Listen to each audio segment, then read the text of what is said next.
are now listening to the IELTS podcast. Learn from tutors and ex-examiners who are masters of IELTS preparation. Your host, Ben Worthington. Hello there. Now, I hope your studying is going really well. I just wanted to give you a little bit of advice before you start listening to this one. This episode is what we did in the tutor, but you can also find the other 27 episodes that are available, because I think this is number 38, 37, 39, and there are another 27 episodes available which give you more advice, which tell you how to write the essay. There's episodes there that make writing task 2 really simple. There's lots of episodes about speaking and how you can improve your speaking in general and how you can improve it for the exam. What to do, how to approach it, how to study for it.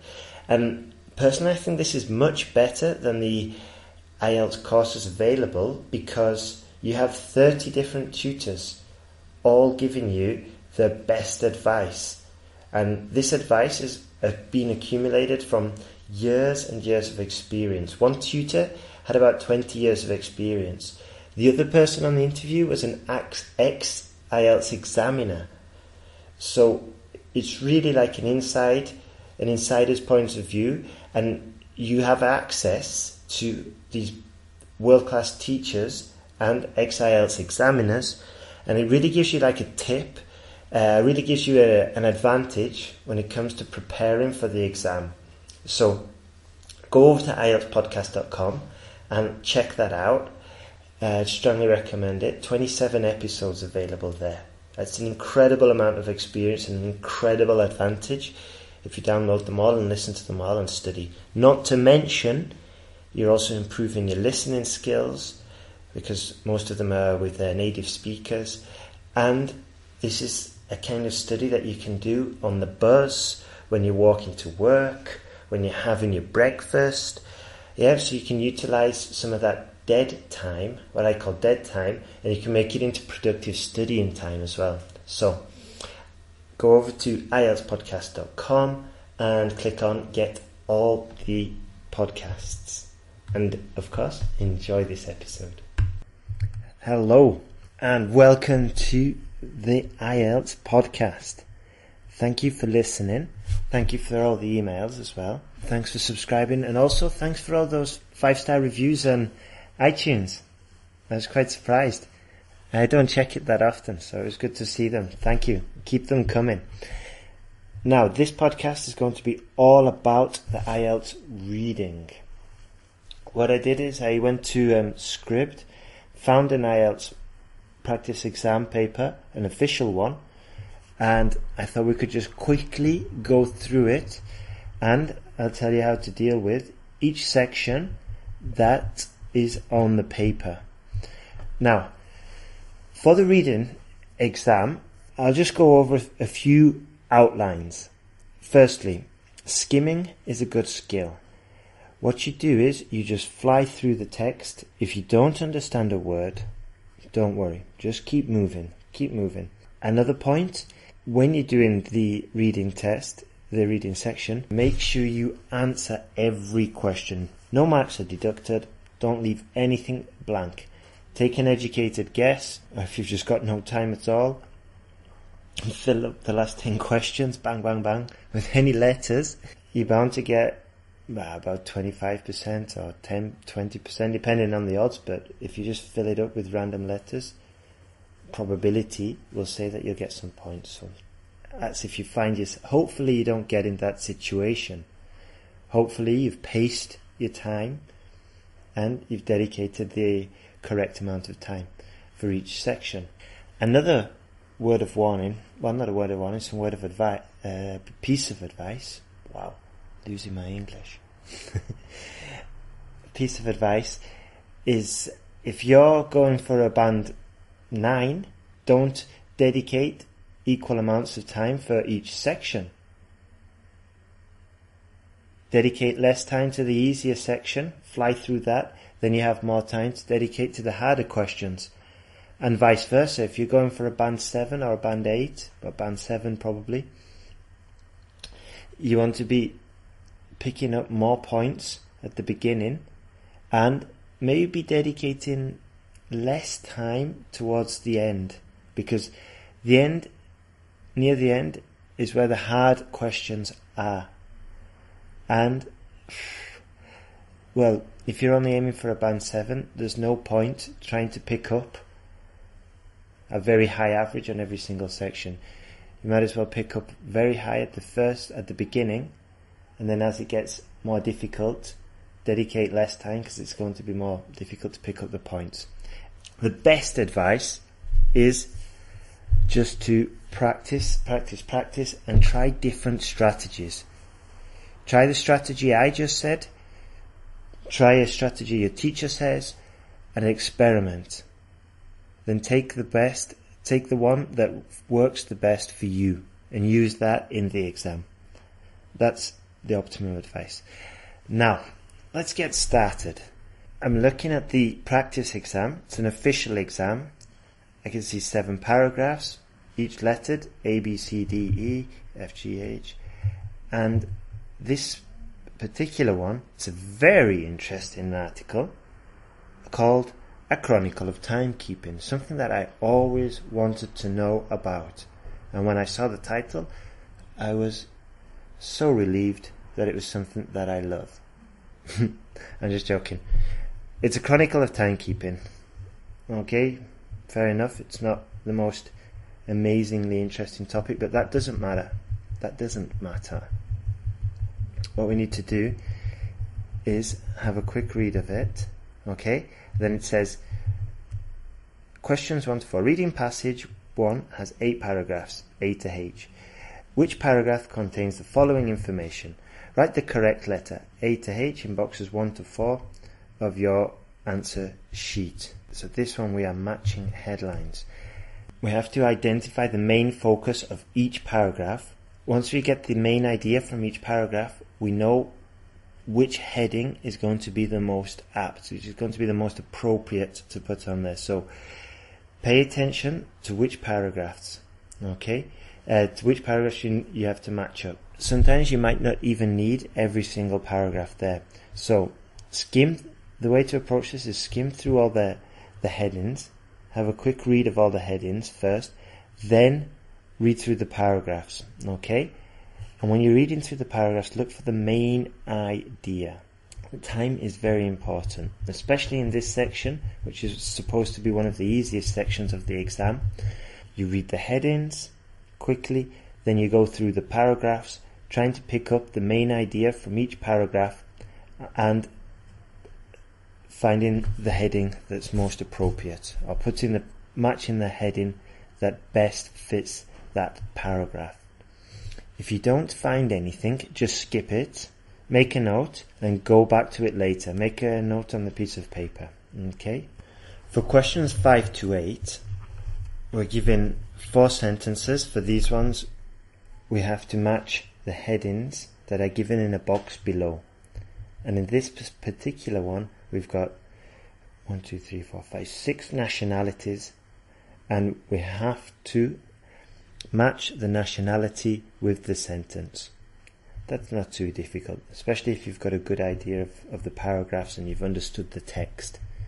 Questions 9 to 13. We have to label the diagram. It shows a mechanical device, has some quite specific vocabulary. And I know this vocabulary is difficult because if I tried it in Spanish, it would be a bit of a challenge.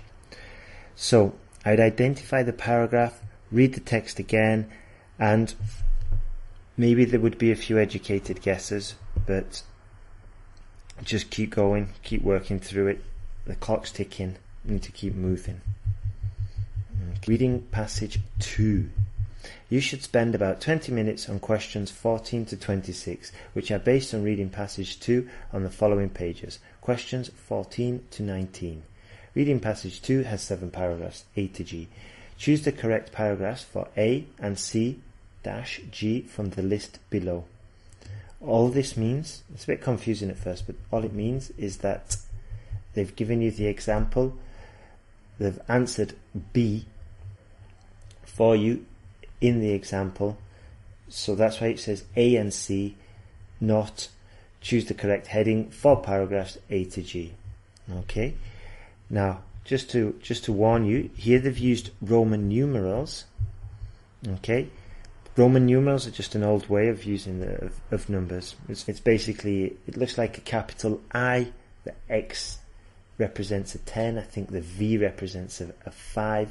It's a bit confusing at first, but at the end of the day, it's a reading test. They're testing your ability to read instructions and giving you instructions that you have to read is a good way to do it. Similar exercise, but in reverse. And here you're given the headings first, then the paragraphs.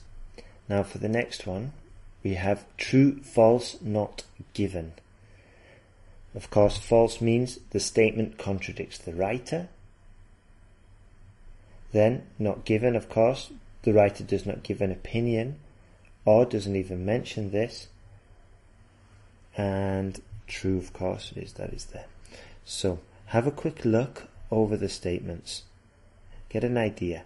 Then look at the first statement and try to extract the meaning, the main idea of that statement. Now look for that section, that paragraph that contains this idea from the first statement. Okay? While searching, you'll probably find some more information related to other statements. So make a mark and you can go back to that later on. You're searching through the text, you have the statement, the idea of the statement that you've read, you have it in your mind and you find it. Now, what you have to do is slow down, start to zoom in and start really reading it properly, not skimming for information. So slow down, zoom in and then determine if the statement coincides with the text, if it's true, if the statement's false, if it's not given. If the statement corresponds to that section, perfect, write down true. If it doesn't, write down false. But if there's no solid connection between the statement and the idea, write down not given. This can be a little bit tricky.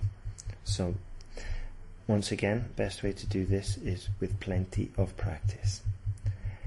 Now we're at questions 27 to 30. 4 questions. We've got to complete the sentence. We've got 4 sentences.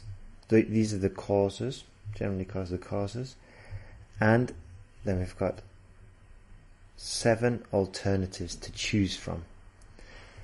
And we've got to make a complete sentence. And we determine which or how to complete the sentence depending on the information given in the section.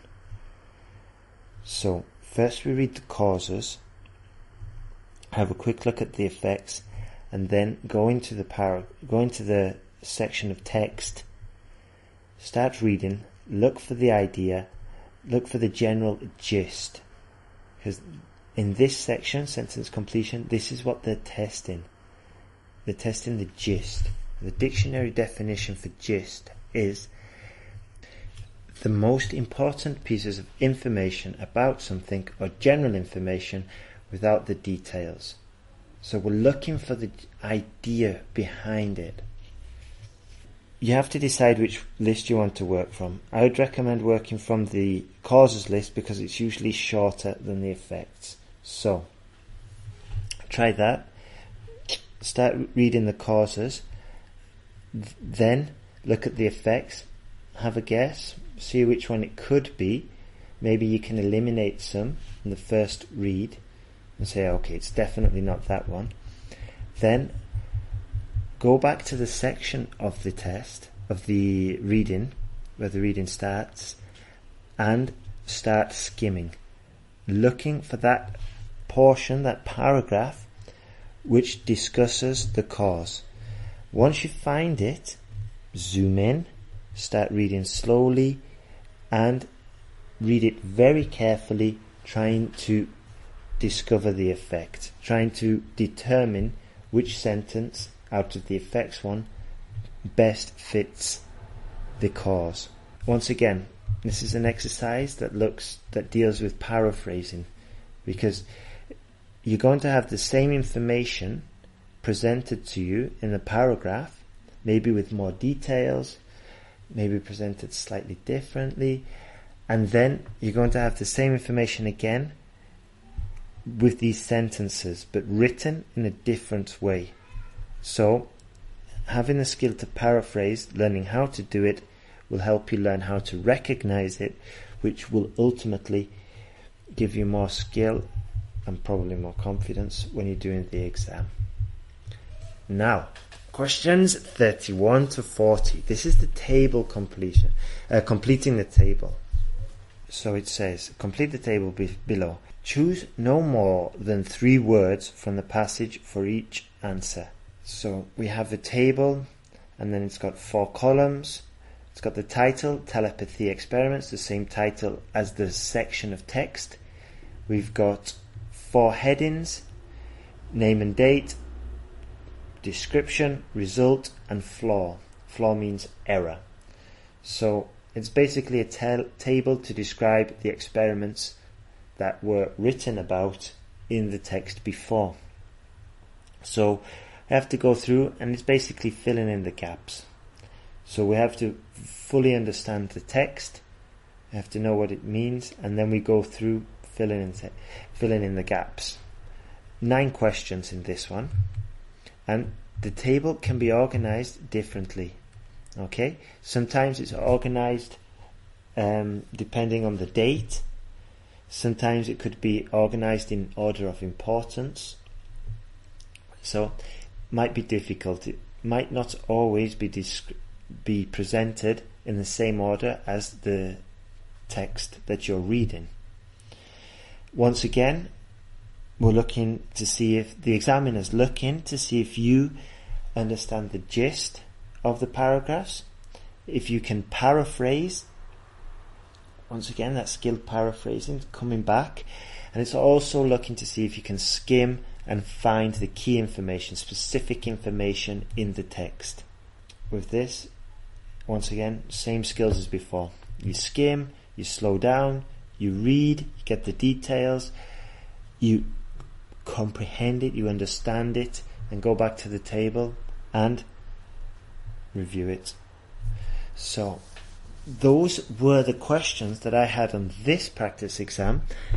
I hope that it helped you. If you've got any questions, just send me an email, ben@IELTSPodcast.com, or send us a message on Facebook, I don't mind. And also send me an email if there's any specific section that you want or anybody you think I should interview.